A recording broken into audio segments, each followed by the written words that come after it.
Saudara, jelang Lebaran sejumlah warga sudah melakukan perjalanan mudik meski pemerintah mengimbau agar mudik tidak menggunakan sepeda motor. Namun nyatanya masih banyak yang memilih kendaraan roda 2 untuk ke kampung halaman. Benarkah biaya mudik dengan transportasi lain ini mahal? Jadi alasan warga menggunakan sepeda motor apa? Benarkah demikian karena biaya? Lalu bagaimana sebenarnya mudik aman menggunakan sepeda motor? Apa yang harus diwaspadai? Kita akan bahas bersama di pagi hari ini dengan sejumlah narasumber yang sudah hadir ke studio. Ada Wakil Ketua Forum Transportasi Jalan dan Perkeretaapian Masyarakat Transportasi Indonesia atau MTI. Sudah ada Pak Dedi Herlambang. Selamat pagi Pak Dedi. Selamat pagi. Kemudian juga sudah hadir ke studio ada pengamat otomotif, ada Pak Bebin Juwana. Selamat pagi Pak Bebin. Selamat pagi. Ya, kalau kita lihat ya pemudik yang menggunakan sepeda motor ini tampaknya masih terus diminati. Kalau saya ke Pak Dedi, jadi sebenarnya benar atau tidak pemudik menggunakan sepeda motor alasannya lagi-lagi ya memang karena ingin menghemat biaya, karena mahal dengan transportasi lain. Betul, jadi salah satunya itu ya, tapi di lain pihak bahwa untuk dampak efisiensi ini, memang untuk tahun 2025 itu mudik dengan motor gratis itu memang berkurang. Untuk kereta api saja, motor gratis dan kereta api itu tahun 2024 itu sekitar 12.400 sekian. Lalu tahun ini, tahun 2025 itu 7.100 sekian. Jadi memang berkurang. Lah dan Pelni pun juga malah tidak ada motor gratis. Terus yang ketiga, memang karena dampak efisiensi ini kuota memang berkurang ya untuk motor gratis dan mudik gratis. Jadi untuk perhubungan darat sendiri untuk tahun 2025 itu hanya 17 M. Sementara tahun lalu 2024 itu 20 M. Dari di sini sudah jelas. Kemudian jumlah truk untuk angkutan motor pun juga berkurang. Sekitar ada 530-an, kalau tahun lalu 700-an. Jadi memang berkurang. Jadi mengapa masyarakat kita gemar menggunakan sepeda motor? Memang tadi di samping itu murah, tepat. Yang kedua itu di destinasinya, itu di daerah atau di desanya, itu memang tidak ada angkutan umum. Jadi mereka memang terpaksa mau tidak mau ya memang harus menggunakan sepeda motor. Makanya dengan adanya motor gratis, dia tentunya akan ikut mudik gratis. Tetapi karena tidak ada motor gratis, ya mereka terpaksa akan kembali lagi ke habit semula menggunakan motor. Ini yang sebenarnya kita kita takutkan akan ada resiko-resiko keselamatan. Sehingga ya kita memang jerih payah kita semua ya sebenarnya untuk memantau dan melakukan pengawasan terhadap para pemudik itu. Dan yang kita garis bawahi di sini bahwa pemudik sepeda motor itu kan maaf ya mungkin dengan masyarakat golongan menengah ke bawah. Mungkin di samping di samping mungkin kondisi sepeda motornya yang kurang baik, lalu juga mungkin masalah kesehatan mungkin secara biologis juga capek ya karena sepeda motor apalagi kalau naik sepeda motor di atas 100 km. Tentunya kondisi psikis dan kondisi biologis pengemudi itu tentunya tidak senyaman kita menggunakan mobil ya. Mobil kan udah adem AC misalnya, nyaman. Nggak kepanasan, nggak kehujanan. Tidak kehujanan, bisa sandaran. Kalau motor kan tidak sandaran.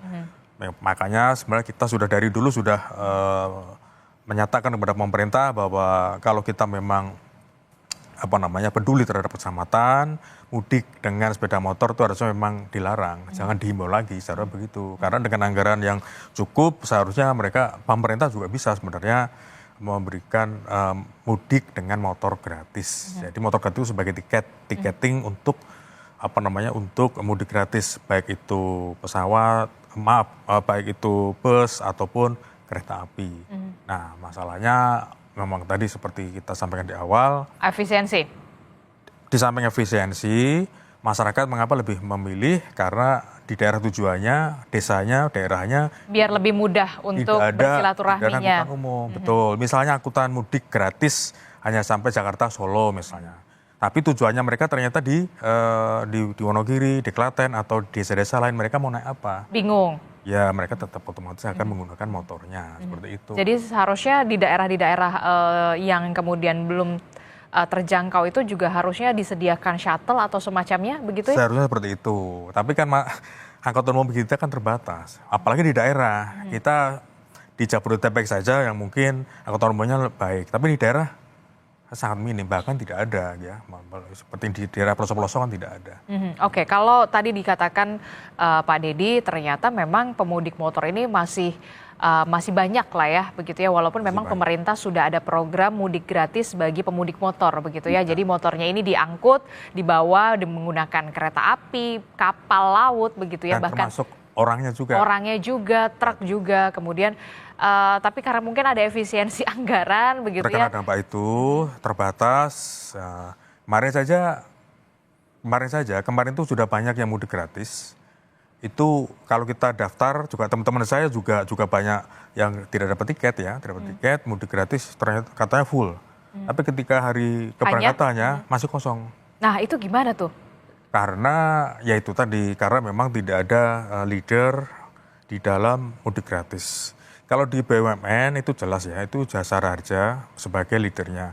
Tapi yang lain misalnya untuk Pemda atau kementerian sendiri atau pemerintah atau swasta itu belum ada leadernya. Jadi ketika kita sudah daftar itu semua satu KTP dia bisa daftar ke semua tempat penyedia jasa mudik gratis. Nah, tapi nanti ketika hari H, dia hanya pilih salah satu. Nah, semua kan sudah terblok semua atas nama dia. Nah, sehingga bagi masyarakat yang ingin mudik, yang di hari Min 3, hari Min 4, mereka mau daftar tidak bisa. Karena sudah terblok. Karena memang servernya memang banyak. Kecuali kalau servernya satu, seperti di Jasara Harja misalnya, kemudian mau daftar di Pertamina, di Pegen. Kalau kita daftar di linknya BUMN, kalau dengan KTP kita, itu sudah ditolak otomatis, nggak bisa. Tapi kalau kita coba aja, mungkin kita mau daftar ke Perhubungan, kita mau coba ke DKI, kita mau coba ke Pati, misalnya pemerintah Pati, pemerintah Pemprov Semarang kan juga menyediakan mudik gratis. Ini yang belum ada koordinasinya. Nah, seharusnya ada koordinasi. Kalau sudah nomor KTP kita sudah tercatat, itu seharusnya otomatis sudah ditolak. Sudah terblok ya? Betul, karena saat ini ternyata saya cek by sistemnya di Jasara Harja pun masih belum bisa langsung menolak, hanya di blacklist, untuk tahun depan tidak bisa, katanya seperti itu. Oke. Nah sistemnya ini yang kemudian harus diperbaiki, begitu, jangan sampai dievaluasi masih begitu terus setiap tahun. Nah itu yang harusnya menjadi bahan evaluasi supaya peminat mudik gratis ini juga tidak terhalangi, begitu ya. Yang tadinya mau mudik menggunakan bus atau kapal laut, begitu, bahkan kereta api jadi nggak bisa, begitu ya, mudik program mudik gratis ini. Nah saya mau ke Pak Ibin dulu, Pak. Ini kan kalau misalkan kita lihat ya, mudik dengan motor ini kan masih menjadi pilihan bagi warga karena memang mungkin tidak ada pilihan lagi, begitu ya, karena faktor biaya, begitu. Kalau mau naik kereta harganya berapa, harus pesan dari jauh-jauh hari, pesawat apalagi mahal sekali, begitu ya, ada travel bodong, begitu tadi pemberitaannya. Nah, walaupun memang sudah dilarang, tapi masih marak, begitu ya. Apa yang sebenarnya harus dipersiapkan oleh pemudik yang ingin menggunakan sepeda motor untuk kembali ke kampung halaman mereka masing-masing? Ya, memang kata kuncinya adalah persiapan. Persiapan. Kata kuncinya juga disiplin. Nah, ini yang seringkali kan diabaikan. Kalau kita bicara soal disiplin, malah saya menilainya minim sekali. Apa yang saya kait-kaitkan dengan dua hal tersebut? Yang pertama, persiapan, apakah sudah mempersiapkan dengan baik dan benar kendaraannya? Kendaraannya harus dipersiapkan Ya kan? berapa lama? Sebetulnya tergantung kepada pemeliharaan sehari-hari. Pemeliharaan rutinnya seperti apa. Kalau selama setahun yang dilakukan hanya ganti oli. Ya kan? Yang lainnya tidak diperhatikan, dia tidak tahu apakah brake pads-nya, remnya itu masih mumpuni apa tidak, ya kan? Seringkali juga kondisi ban sudah tipis, sangat berbahaya, dan kita mesti ingat, kita ini masih dalam ancaman cuaca yang nggak baik, ya kan, yang setiap saat bisa menghadang gitu. Sekarang terang baik-baik saja, tahu-tahu 10-20 kilometer lagi hujan deras gitu, bahkan sampai ada genangan. Siapkah menghadapi itu? Itu yang pertama. Itu baru kendaraannya. Kemudian pengendaranya, kalau yang bonceng sih terserah mau tidur juga boleh gitu ya. Seperti apa kondisi fisiknya? Ketika berangkat itu masih kurang tidur, masih lelah, apalagi setengah flu, terus dipaksakan, pokoknya besok pagi, besok subuh start. Harus berangkat. Harus berangkat. Nah ini kan bahaya gitu.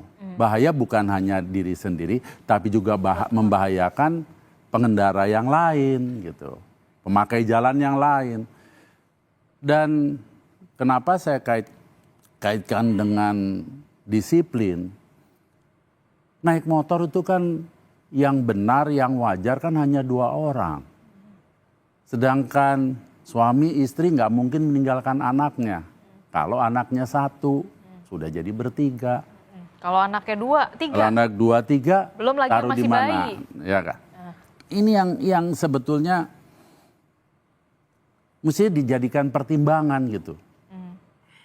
Tidak hanya euforia, ini pokoknya mudik gitu. Ya, itu baru jumlah penumpang.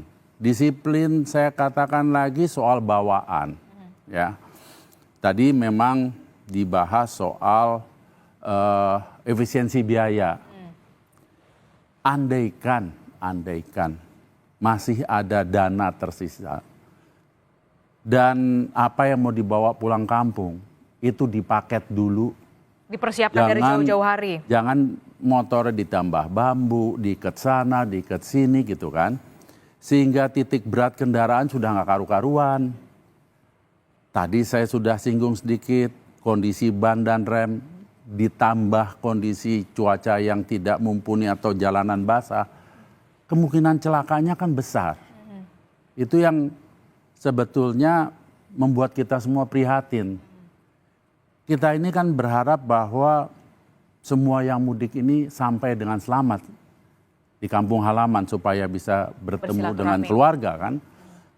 Tapi kalau caranya sudah menyalahi aturan ya, kemudian belum lagi tidak tertib di jalan, berani potong kompas, lawan arus dan lain, ini kan yang sehari-hari kita dapati dan ini adalah masalah yang membumi di negara kita. Ini bukan isapan jempol, tapi kita akan setiap saat melihat itu. Setiap tahun? Setiap saat dan setiap tahun. Setiap saat sehari-hari pun kita lihat di jalanan. Nah ketika ini dibawa, kebiasaan ini dibawa pulang kampung untuk perjalanan yang panjang, dengan ketidaksiapan, dengan ketidakdisiplinan, kan sangat berbahaya. Itu yang sebetulnya ya sangat miris, sangat memprihatinkan. Kok ya nggak mikir gitu, nggak hati-hati. Ini yang ya kalau tadi disebutkan bahwa andaikan bisa ikut dengan mudik gratis gitu ya. Memang kita tahu ada beberapa kendala ketika sampai di kampung halaman. Kalau motornya bisa terkirim ke sana ya mereka kan butuh kendaraan ya kan. Mungkin silaturahminya dari satu kampung ke kampung yang lain butuh kendaraan. Dan belum tentu ada angkot ya kan. Kalau ada angkot pun nambah ongkos lagi. Sementara kalau bawa motor sendiri tinggal beli bensinnya aja kan. Ya kira-kira seperti itu. Jadi sebetulnya kalau mau ditelusuri satu persatu cukup kompleks gitu ya kebutuhan saudara-saudara kita yang mau mudik ini. Nah, tinggal seperti apa yang bisa dan mampu dilakukan oleh semua pihak agar bisalah sebagian, kalau bisa sebagian besar sih, paling tidak membantu mereka ini. Paling enggak ya kalau si kepala keluarganya naik motor, istrinya dan anak-anaknya ikut program mudik gratis. Iya, itu lebih baik sehingga hanya satu orang yang di motor, ya kan? Motornya bisa dipergunakan di kampung halaman. Itu yang, wah itu indah sekali gitu. Dan hal-hal lain yang tadi sudah saya sebutkan pun tetap dilakukan, jangan diperhatikan. Jangan karena anak dan istri sudah berangkat terus tidak terlalu memperhatikan hal-hal penting ini sehingga bisa saja membuat masalah-masalah baru di jalan. Kak, sebenarnya kalau misalkan tidak dilarang tapi kemudian diimbau tidak menggunakan sepeda motor kalau bisa mudiknya ini menggunakan moda transportasi lain yang lebih aman begitu ya, tidak beresiko tinggi. Tapi ya kalau tidak ada pilihan mau gimana? Dipersiapkan harus ada persiapan khusus pastinya ya. Salah satunya mungkin alternatifnya istrinya, anaknya menggunakan mudik gratis, program mudik gratis atau kemudian menggunakan moda transportasi lain begitu.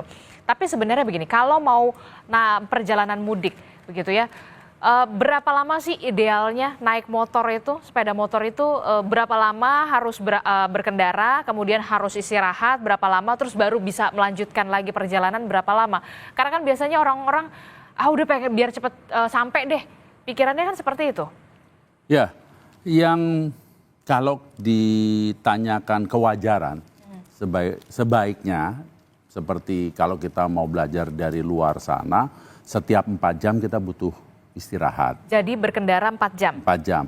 Tidak hanya motor, mobil pun sama. Tapi kan kita punya standar sendiri di sini. Apalagi kalau sudah mengejar waktu dalam arti, wah tadi kan saya macet. Saya buang waktu setengah jam, 1 jam, bahkan berjam-jam gitu. Ini sekarang mumpung agak longgar, ya udah gas saja dulu gitu kan. Nah, hal-hal yang seperti ini kan kembali kepada bagaimana disiplin diri kita gitu. Yang sering tidak disadari adalah yang namanya fatigue. Ya kan? Bahwa sebetulnya tubuh kita butuh istirahat, tetapi kita terus memaksakan mengendarai sehingga yang dikhawatirkan itu yang namanya microsleep. Ya, betul. Lah, kalau itu terjadi fatal di roda 4 saja sudah sangat berbahaya. Bagaimana motor di mana Anda butuh keseimbangan. Ceritanya kan double risiko. Jadi intinya resikonya lebih besar lah ya, apalagi kalau sudah kelelahan begitu 4 jam perjalanan, setelah itu harus istirahat. Maksimal 4 jam perjalanan harus istirahat. Nah, saya mau ke Pak Dedi. Pak Dedi, jadi seperti apa mudik aman dan juga nyaman yang memang seharusnya berpihak kepada warga yang kemudian memilih alternatif untuk pulang ke kampung halamannya atau mudik ke kampung halamannya ini dengan menggunakan sepeda motor, Pak Dedi? Baik, begini, sebenarnya kita perhatiin juga ya, karena memang menggunakan sepeda motor itu memang sangat rentan, sangat beresiko, sangat tinggi terhadap keselamatan. Kalau untuk masalah resiko itu jelas, sepeda motor itu sangat beresiko dan sangat rentan terhadap kecelakaan. Karena tahun 2024 itu saja ada kecelakaan itu sekitar sampai meninggal dunia itu sampai 27.000. 27.000 per tahun. Kalau per harinya, per jam itu kan 4 orang meninggal dunia. Disumbang dari sepeda motor? 70-80% itu sepeda motor. Jadi angka kecelakaan disumbang 70-80%-nya itu dari sepeda motor. Dan sepeda itu motor. kalau tidak salah kalau tahun 2024 itu sekitar 76% ya, itu sepeda motor. Jadi, itu belum kita bicara yang luka ringan, luka berat itu masih meninggal dunia. Kalau yang luka berat otomatis itu bisa disabilitas selamanya ya, bisa hilang tangan, hilang kaki. Tapi yang meninggal dunia itu seperti itu. Itu cuma banyak kan memang menggunakan motor. Jadi yang kemarin H-6 itu sudah terjadi 184 kecelakaan, 10 orang meninggal dunia secara nasional. Jadi nanti semakin mendekati peak Puncak arus mudik. peak mudik ya, puncaknya itu akan semakin tambah. Dan sebenarnya perlunya resiko perlu rekayasa lalu lintas. Dan dalam hal ini kepolisian dikomandoi oleh Kakor Lantas sudah melakukan resiko-resiko terhadap sepeda motor. Jadi kalau kemarin saya kutip dari Kakor Lantas, misalnya mudik dari Jakarta atau Jabodetabek, sudah ada posko-posko di Cirebon, lalu Tegal, Pekalongan, Brebes misalnya. Kalau dipandang ada pengemudi sepeda motor itu sudah capek kelelahan, ada penawaran. Ini ada truk berapa truk, kalau udah capek, motornya bisa dipindah truk, Anda bisa menggunakan bus. Itu salah satunya. Karena truk-truk kalau dari Jakarta atau dari Jakarta mungkin sangat padat, tapi di posko-posko sudah disediakan beberapa truk, kalau mereka nyerah, capek, itu bisa disediakan. Sosialisasinya sudah sampai ke masyarakat? Kalau kemarin saya dengar dari Kakor Lantas ya, seharusnya sudah. Dari humasnya atau dari dari public relationnya kepolisian seharusnya sudah ya. Dan posko-posko ini juga posko terpadu. Di sana sudah lengkap, ada tempat istirahat, ada musola, ada pos kesehatan, itu semua sudah lengkap. Jadi kalau semisal memang terpaksa, memang harus capek, harus memang istirahat. Karena apapun alasannya, karena biasanya pengguna motor tuh semakin capek, semakin emosional. Oh iya betul. Ya. Apalagi panas, hujan, mereka cepat sampai. Misal juga ada masalah ada resiko sosial juga ya. Yang naik mobil tidak panas, tidak hujan, sementara saya harus dialukan karena saya panas misalnya. Seperti itu kan ada. Hal-hal seperti itu ada. Jadi kalau kita survei, itu kebanyakan kalau ditanya alasan begitu, saya kan beda motor, saya capek, saya harus duluan, seperti itu. Karena kondisi seperti itu hampir setiap hari. Jadi tidak hanya lebaran, tapi kita di arus lalu lintas di Jabodetabek pun setiap hari seperti itu. Dan karena pemerintah sudah tiap tahun evaluasi bahwa kegagalan pengemudi sepeda motor adalah capek, lalu juga masalah yang lain ya, mungkin masalah sarana kendaraannya juga bisa ban bocor, kempes, misalnya ban gundul seperti tadi sudah sampaikan, lalu juga kampas rem berkurang, apalagi kalau kendaraan metik ya, kendaraan metik itu kalau menurun karena dia kan tidak bisa dia kan tidak bisa engine brake ya. Terkadang kan kalau kondisi jalannya terlalu banyak menurun, motor-motor metik tuh biasanya juga sering blong. Biasanya memang seperti itu. Nah, kondisi-kondisi seperti ini sebenarnya juga harus diperhatikan. Sudah kita sosialisasikan juga bahwa kendaraan metik ini memang hanya untuk perkotaan, tidak untuk jalan-jalan yang liku-liku bergunung atau misalnya yang kontur tanah yang naik turun. Itu juga mungkin kalau di daerah Jawa Tengah, Jawa Timur kan kondisi tanahnya naik turun. Seperti itulah perlu juga sosialisasi bahwa keselamatan masyarakat itu penting. Jadi mudik ini tidak hanya keberhasilan mudik, kalau di sektor perhubungan itu pemudik tidak hanya berhasil memberangkat pemudik 100%, tetapi mudik itu harus berkualitas. Berkualitasnya apa? Berkualitas mudik mengurangi pemudik yang menggunakan sepeda motor. Itulah kualitas. Sehingga mudiknya namanya mudik berkualitas berkeselamatan. Itu yang seharusnya setiap tahun itu harus dikampanyekan ya. Harus disosialisasikan terus-menerus, jangan sampai letih begitu ya. Karena berarti masuk kategori pemotor ini, pemudik yang menggunakan sepeda motor ini, kesadaran untuk keselamatan berkendaranya apakah masih kurang? Jangan dijawab dulu. Usai jeda kami kembali dengan jawabannya akan seperti apa. Tetaplah bersama kami dalam Sapa Indonesia Pagi.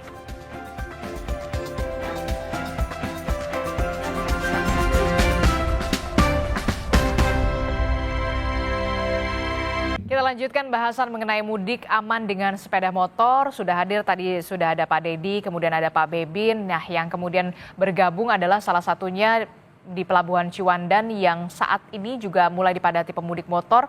Bagaimana juga untuk mengantisipasi kepadatan pemudik, sudah bergabung bersama kita melalui sambungan daring. Ada Corporate Secretary PT ASDP Indonesia Ferry, sudah ada Mbak Selvi Arifin. Selamat pagi Mbak Selvi. Selamat pagi Mbak Disti, selamat Ya, pagi. oke. Mbak Selvi, tadi kan kita sudah membahas bagaimana pemudik motor masih banyak sekali lah. Tadi kita sudah membahas soal bagaimana keselamatan untuk berkendara bagi para pemudik yang menggunakan sepeda motor. Nah, kalau di Pelabuhan Ciwandan ini merupakan pelabuhan yang dikhususkan ya, memang dikhususkan untuk pemudik sepeda motor. Jadi ini sudah tahun keberapa dan evaluasinya seperti apa untuk di Pelabuhan Ciwandan sendiri untuk para pemudik sepeda motor? Baik, seingat saya di Pelabuhan Ciwandan digunakan untuk Sedeban itu sudah tahun ketiga Mbak tahun ini gitu ya. Nah memang kenapa sih alasannya dulu kita pisah karena kalau pada ini kan sebenarnya adalah bagian dari evaluasi kami untuk bagaimana kita bisa percepatan penambahan kapasitas kapal, gimana supaya bisa mempercepat daya angkut ataupun juga menambah kapasitas angkut. Nah, dengan adanya di Ciwandan ini evaluasinya pertama jumlah kapal sudah ditambah. Jadi kalau tahun lalu mungkin hanya 3, tahun ini ada 8 kapal, Mbak. Itu tentunya mempercepat proses pengangkutan karena meningkatnya daya angkut. Kemudian juga adanya tadi sudah disampaikan area parkir di sana juga sudah bertambah dan tendanya sudah kita siapkan lebih banyak lagi. Jadi kalau sedikit ceritakan proses di sana di Ciwandan itu akan dibagi menjadi ada sekitar 10 blok gitu tadi sudah disampaikan oleh Pak Leganek Kasat Lantas di Banten itu dibagi 10 blok dan satu blok itu sekitar 200 bisa menampung sekitar 150 sampai 200 kendaraan gitu ya. Nah, nanti itu akan dikirim per blok gitu kalau untuk masuk ke atas kapal. Ini kenapa tentunya untuk menjamin keselamatan tidak karena kan motor itu kan banyak sekali gitu ya, bisa lihat di video juga supaya teratur dan semuanya bisa lebih baik penataan di atas kapal gitu. Jadi kalau kemarin tadi malam saya memantau di sana, ini jauh lebih baik dibandingkan tahun-tahun sebelumnya karena waktu tunggunya juga jauh lebih cepat, Mbak. Kalau Waktu sedikit tunggunya? lebih cepat. Jadi tahun lalu itu bisa mencapai 2 sampai 3 jam untuk sebelum naik ke atas kapal, tapi ini maksimal 1 jam sudah bisa langsung naik ke atas kapal. Jadi tahun ini penyelenggaraan khususnya di roda 2 di Ciwandan sudah jauh lebih baik dibandingkan tahun-tahun sebelumnya. Oke, jadi waktu tunggunya juga menjadi bahan evaluasi. Tahun sebelumnya bahkan waktu tunggunya bisa 2 sampai 3 jam. Kalau sekarang maksimal itu 1 jam ya, Mbak Selvi ya? Ya. Oke, itu menjadi salah satu bahan evaluasi juga, termasuk juga soal tenda, karena kan nanti panas kepanasan, hujan kehujanan, ini juga menjadi perhatian khusus juga ya di Pelabuhan Ciwandan bagi para pemudik sepeda motor. Betul. Nah, kalau ini kan kita lihat ya, cuaca ekstrim juga masih menjadi hal yang harus diperhatikan, apalagi di jalur penyeberangan di Pelabuhan Ciwandan. Ini bagaimana antisipasinya? Jangan sampai kemudian waktu tunggunya ini yang harusnya 1 jam begitu ya, karena memang ada cuaca tidak bisa melakukan penyeberangan. Fasilitas apa yang kemudian bisa diperoleh oleh pemudik motor di Pelabuhan Ciwandan? Baik, kalau cuaca ini memang agak sulit ditelawan oleh manusia ya Mbak ya. Cuma memang mitigasi risiko yang sudah bisa kami lakukan adalah beberapa persiapan. Pertama, tentunya koordinasi dengan BMKG terkait dengan infonya dulu ya. Jadi kalau memang kita sudah tahu bahwa memang ada cuaca ekstrim, maka kami akan berkoordinasi juga dengan KSOP, di mana KSOP adalah orang ataupun regulator yang akan memutuskan ini aman atau tidak untuk berlayar. Pertama itu dulu. Kemudian kalau terkait dengan prasarana di Ciwandan, karena Ciwandan juga sebenarnya bukan pelabuhan ASDP ya, ini ada pelabuhan Pelindo yang kita kerjasamakan. Jadi ini memang agak sedikit ada tantangan di mana memang dari tempat area parkir itu tendanya tidak nyambung sampai ke atas sampai ke kapal gitu. Jadi memang di sini akan menjadi PR. Nah ini mungkin kalau misalnya ada hujan yang cukup besar, ya berarti mereka mungkin si pengendara tidak bisa langsung ke atas kapal, harus menunggu dulu. Itu salah satu tantangan terbesarnya. Namun kalau untuk dengan keselamatan kapal, kami sendiri untuk kapal-kapal ASDP sudah dipastikan dilakukan ramcek, kemudian dilakukan pemeriksaan setiap harinya untuk memastikan bahwa kapal pasti laik laut sebelum beroperasi. Itu dulu Mbak, mungkin bisa kami lakukan saat ini. Oke, itu yang kemudian sudah diantisipasi, bahkan sudah ada penambahan ya dari yang tadinya 3 ya, Mbak Selvi ya? 3 kapal menjadi sekarang 8 kapal. Jadi 3 sangat kapal jadi sekarang 8 kapal begitu ya. Nah, ya. data sementara yang diperoleh di Pelabuhan Ciwandan ini sampai 5 hari menjelang Lebaran sudah berapa juta atau berapa ribu sepeda motor yang kemudian sudah diberangkatkan dari Pelabuhan Ciwandan ini, dan kapan kemudian prediksinya puncak arus pemudik sepeda motor di Pelabuhan Ciwandan ini, Mbak Selvi? Baik, kalau 5 hari terakhir kemarin sebenarnya belum terlalu banyak, Mbak. Kemarin dari mulai H-10 sampai dengan H-5, jumlah kendaraan roda motor itu baru khususnya di Ciwandan ya, baru 10.642. Tapi ini kan belum menghitung hari kemarin ya, 24 jam karena data saya sampai dengan 24 jam tanggal H-6, maaf. Nah, kalau lihat tadi malam sih lebih banyak lagi peningkatannya dan saya juga sempat berbincang-bincang dengan salah satu pemudik atau beberapa pemudik. Mereka bilang mereka tuh kan kalau pengemudi roda dua itu kebanyakan karyawan pabrik gitu ya. Nah, mereka bilang pabrik yang mereka sudah libur terakhir kerja itu tanggal 25. Jadi 3 hari jadi mereka baru jalan kemarin gitu. Jadi prediksinya sih hari ini tanggal 27 dan 28 ini merupakan puncak dari seluruh moda transportasi maupun maksud saya dari roda dua apapun kendaraan penumpang di Pelabuhan Merak. Oke, Mbak Selvi, apa yang kemudian perlu diantisipasi pemudik sebelum dan saat menyeberang menggunakan kapal ini? Baik, yang pertama kami menghimbau pastikan Anda sudah bertiket. Itu dulu ya Mbak ya, karena tiket ini penting. Saya juga ingin menyampaikan kalau misalnya di jalan tol, kalau misalnya di tiket di kendaraan depan ada kendaraan belum saldonya bermasalah, maka akan berdampak kepada kendaraan di belakangnya. Demikian pula di pelabuhan gitu ya. Jadi kami harapkan semua pengguna jasa sudah punya tiket sebelum sampai di pelabuhan. Kemudian lihat kembali waktu kapan jam berapa sih mereka harus tiba di pelabuhan sehingga bisa mengatur waktu perjalanannya. Alhamdulillah nih Mbak, dari kemarin ini mulai H-10 sampai dengan kemarin jalanan menuju Merak sangat lancar gitu. Jadi tidak ada kendala yang berarti. Kemudian juga pastikan kendaraan Anda dalam kondisi prima, kemudian pengemudi juga dalam keadaan sehat sehingga bisa memberikan pengalaman berkendara maupun mudik yang lebih nyaman. Satu lagi Mbak, yang terakhir saya ingin menyampaikan bahwa pada saat angkutan lebaran ini pasti akan ada waktu tunggu, pasti akan ada antrian gitu ya. Kenapa? Karena kalau sedikit boleh cerita, misalnya di Merak itu apabila seluruh area dipenuhi kendaraan itu bisa menampung sekitar 8.000 kendaraan, Mbak.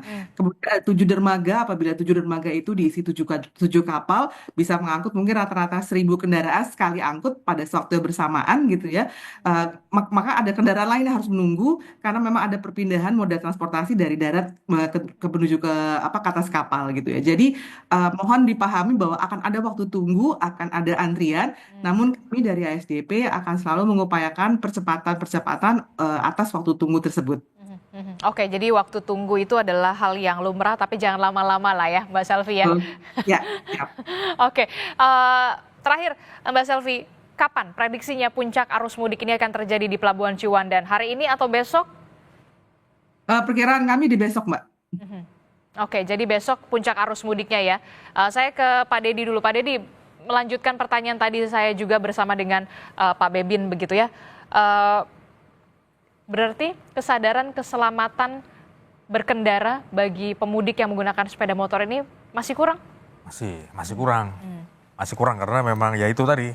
Karena mengemudikan sepeda motor kan tidak hanya kebutuhan, tetapi karena akan dipengaruhi juga oleh sikap, sifat, kemudian psikologis dan dan tentunya kondisional ya. Kalau misalnya kepanasan, kecapean, otomatis tingkat emosionalnya akan tambah. Kalau mungkin kalau di pelabuhan kan waktu tunggunya panjang juga ya, sejam, bahkan bisa 2 jam gitu ya. Betul, jadi begini, yang kita harapkan juga nanti karena kita sudah punya pengalaman 3 tahun ya, tadi dari ASDP tadi sampaikan, sudah 3 tahun. Kalau berarti tahun 2022 itu memang masih sepi Ciwandan dan juga kondisinya kan juga masih steril ya Ciwandan, tidak seperti sekarang. Masih belum ada kanopi lah, masih belum ada rambu-rambu, masih belum jelas. Nah mulai puncaknya itu pantauan kami evaluasinya itu di tahun 2023. 2023 itu sudah pandemi COVID itu sudah mulai berkurang dan sudah mulai dilepas. Itu sudah mulai berjubel numpuk karena mereka sudah 2 tahun, 3 tahun mereka sudah tidak mudik. Nah sepertinya pengelola Ciwandan juga tidak siap dan kurang mampu ya untuk mengantisipasi pemudik khususnya sepeda motor. Nah harapan kami sebenarnya kalau untuk di Ciwandan itu kondisi kebijakannya itu bisa situasional atau kondisional. Karena apa? Karena pengalaman di 2024 itu Ciwandan pernah kredit 2024. 2024 kredit ya, mungkin tadi disampaikan bahwa kekurangan kapal mungkin hanya 3, sementara antriannya panjang. Dan ini bahkan jadi bahan evaluasi di tahun ini, Betul, bahkan ditambah jadi 8 kapal. Sementara Merak itu kosong. Merak itu malah kosong. Merak itu kosong. Kenapa? Tidak ada kebijakan yang situasional, langsung diarahkan ke Merak saja. Merak juga kosong, banyak kapal nganggur juga di sana misalnya. Dan itu mengapa harus ditumpuk di Ciwandan? Nah, seharusnya kalau yang punya diskresi tentunya kepolisian ya, kepolisian juga kementerian perhubungan juga punya diskresi. Kalau semisal di hari itu kredit, kapal belum datang atau mungkin kapal rusak, langsung aja dialihkan ke Merak misalnya. Merak kan kosong. Malah justru yang paling banyak kan di Ciwandan. Kita perlu situasional seperti itu. Jangan sampai pemudik yang menggunakan motor malah menjadi korban ya. Korban kebijakan maksudnya. Yang seharusnya harus harus idealis, semua motor harus di Ciwandan. Sementara Merak kosong misalnya. Jadi lihat aja situasi dan kondisinya seperti apa begitu ya. Nah, bahkan ya sudah tadi disebutkan oleh Mbak Selvi, sudah jadi bahan evaluasi yang sebelumnya hanya 3 kapal, kemudian di tahun ini ada 8 kapal ya, dan diharapkan ini juga bisa memperlancar jalur penyeberangan, termasuk juga mempersingkat waktu tunggu ya Mbak Selvi ya. Jangan sampai kemudian pemudik motornya itu menunggu terlalu lama, sampai 2-3 jam begitu ya. Juga banyak yang sakit juga pada itu. Belum ada toilet juga pada itu, repot. Toiletnya kurang. Oh iya, itu juga berarti banyak ya Pak. ya, itu juga perlu diperhatikan juga dan jadi bahan juga ya Mbak Selvi ya, soal fasilitas toilet. Toilet kurang, UMKM juga kurang, fasilitas mereka untuk makan minum lah itu juga kurang. Termasuk juga mungkin ruang laktasi bagi yang membawa balita begitu ya, itu juga harus diperhatikan. Posko kesehatan itu yang harus juga diperhatikan. Nah, kalau dari soal keselamatan berkendara sendiri, Pak Bebin, bagaimana pengendara sepeda motor ini kan tadi dibilang Pak Dedi masih kurang begitu. Apa yang harus kembali ditingkatkan kesadarannya, termasuk juga evaluasi yang harus dilakukan oleh pemerintah, sosialisasinya harus seperti apa begitu? Ya. Ini bagian yang saya pikir sangat sulit. Sangat sulit. Karena kita harus akui bersama budaya disiplin itu kan sangat rendah. Juga budaya membaca aturan-aturan yang ada dan mematuhinya. Itu yang juga sangat sulit diterapkan di negara kita. Sehingga jadi banyak yang lebih kepada semau gue, ya kan? Gue mau begini, emang kenapa? Ya, seringkali kan begitu. Tetapi tadi kalau disampaikan kebetulan kita sedang menyoroti fasilitas yang ada di pelabuhan, paling tidak juga perlu diperhitungkan fasilitas-fasilitas tersebut yang tadi sudah disampaikan oleh Pak Dedi gitu ya. Mempersiapkan toilet untuk 100 orang itu akan berbeda dengan 1.000 orang. Itu sudah jelas. Kemudian karena letih mereka butuh ya istilahnya selonjor dulu gitu ya. Itu adakah ya. Belum lagi soal keamanan. Ketika kendaraan dengan berbagai bawaan ditinggal sebentar, ini seperti apa ya.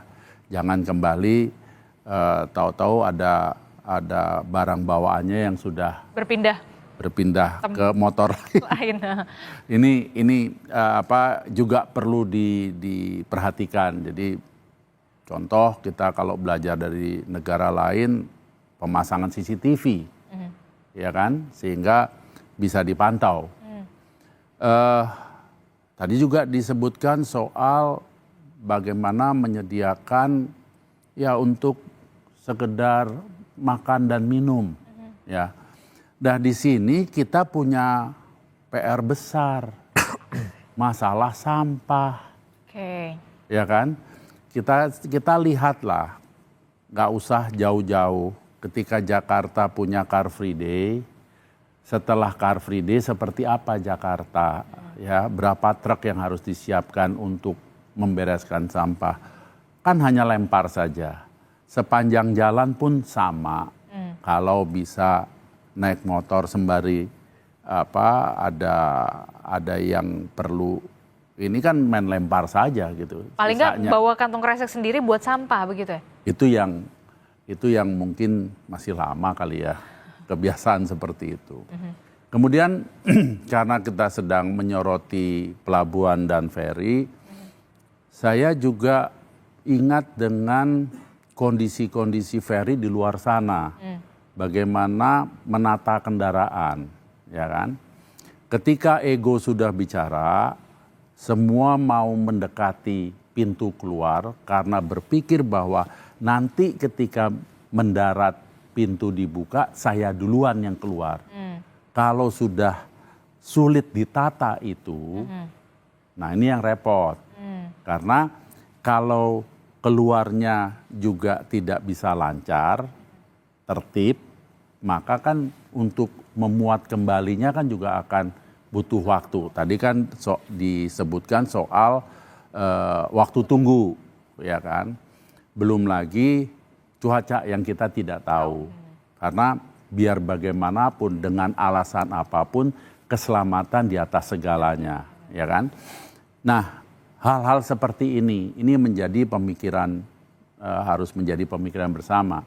Sama juga ketika berada di atas kapal feri, ya kan? Bagi yang membawa anak-anak kecil tentunya masa iya mau di samping motornya terus, kan enggak, kan ada ruang di atas yang bisa dipakai, termasuk lagi-lagi toilet dan fasilitas-fasilitas lainnya. Nah ini yang perlu diperhatikan gitu. Termasuk jangan lagi terus kapalnya di mana-mana sampah. Ini kan masalah kesehatan. Jadi ya banyak tantangannya. Banyak tantangan dan kompleks begitu ya. Sangat kompleks. Dan ini harus menjadi perhatian kita bersama. Terakhir Mbak Selvi, fasilitas ini yang harus diperhatikan mungkin toilet tadi sudah disinggung oleh Pak Dedi begitu ya, toilet yang memadai dan juga bersih pastinya. Mungkin ada kemudian posko kesehatan, apakah memang sudah ada di sana atau kemudian juga ruang laktasi bagi ibu yang membawa anak atau seperti apa Mbak Selvi? Silahkan, apa yang ingin disampaikan? Oke, baik. Untuk fasilitas benar banget Pak bahwa memang itu menjadi PR kita semua. Namun tahun ini pun kami sudah menambahkan beberapa fasilitas. Kayak tadi mungkin Bapak menyampaikan bahwa toilet dari kita sudah menambahkan dari tahun lalu. Sekarang ini kita punya sekitar 110 unit dan juga 24 portable toilet. Kemudian juga ada posko kesehatan yang berbeda. Kalau tahun lalu tidak 24 jam, sekarang posko kesehatan kita 24 jam. Itu bekerja sama dengan Kemenkes. Kemudian juga ada ruang laktasi dan yang menarik ada tahun ini kami mengadakan posko ramah anak di mana kami menyediakan satu tempat untuk anak-anak bisa bermain dan juga menunggu beserta ibunya sambil menunggu waktu pemuatan gitu. Jadi itu sudah kami evaluasi terus secara berkala setiap tahunnya sehingga tahun ini kami juga sudah melakukan perbaikan-perbaikan. Kalau tadi Bapak menyampaikan di negara lain berbeda gitu. Memang di Indonesia ini kan ternyata negara penduduknya cukup lumayan banyak, Mbak. Jadi kalau kami sudah berdiskusi dengan asosiasi feri seluruh dunia gitu, saat ini memang Indonesia khususnya di Merak Bakau itu adalah salah satu pelabuhan feri tersibuk di dunia gitu ya. Dan kalau misalnya kita cerita setahun itu kita melayani sekitar 50 juta ataupun di Merak khususnya 20 juta penumpang dan kendaraan gitu. Mereka tuh surprise banget gitu. Dan kita 24 jam mereka juga kaget gitu. Karena memang yang dilayani itu di Indonesia sangat banyak gitu dibandingkan dengan negara lain gitu. Kalau di negara motor tidak pernah sebanyak di Indonesia Mbak gitu. Jadi ini memang merupakan sesuatu yang perlu kita evaluasi setiap tahun dan kami cukup senang dengan tahun ini pelayanan kami sedikit lebih baik, jauh lebih baik dibandingkan tahun sebelumnya. Tadi dari sisi waktu tunggu, penambahan jumlah kapal khususnya di Ciwandan gitu ya. Jadi dan juga ada penambahan dermaga dari sisi Ciwandan kan sekarang langsung ke Wika Beton. Kalau dulu kan ke Panjang gitu. Nah dari sisi Wika Beton itu juga waktu tempuh sailing time-nya lebih pendek karena jaraknya juga lebih dekat. Karena Ciwandan Bakahuni dan BBJ juga itu berletakkan cuma berbeda sekitar 1 nautical mile. Oke, kita harapkan tentu saja evaluasi dari tahun ke tahun ini bisa kemudian peningkatan services begitu ya, pelayanan juga bagi pemudik dan juga yang dilakukan oleh Pelabuhan Ciwandan sendiri. Terima kasih Mbak Selvi. Pasti nanti akan sibuk sekali untuk besok dan juga esok harinya. Kami ucapkan selamat bertugas bagi Anda. Kita berharap mudik tetap aman walaupun menggunakan sepeda motor, para Tetap selamat. tetap selamat dan juga aman begitu ya, aman dan juga selamat sampai ke tujuan. Walaupun kita tahu memang sepeda motor ini punya banyak juga resiko begitu ya, tapi tetap harus dipersiapkan. Persiapan yang matang, tidak hanya soal bagaimana kendaraannya yang harus prima, tapi juga pengendaranya juga harus sehat ya, sehat jasmani dan juga rohani pastinya ya. Jangan emosional, setiap 4 jam harus istirahat begitu ya. Sepeda motornya juga harus dipersiapkan juga. Terima kasih Pak Bebin telah bergabung bersama kami. Pak Dedi terima kasih, Mbak Selvi terima kasih. Selamat pagi, Assalamualaikum Bapak-Bapak dan juga Ibu-Ibu.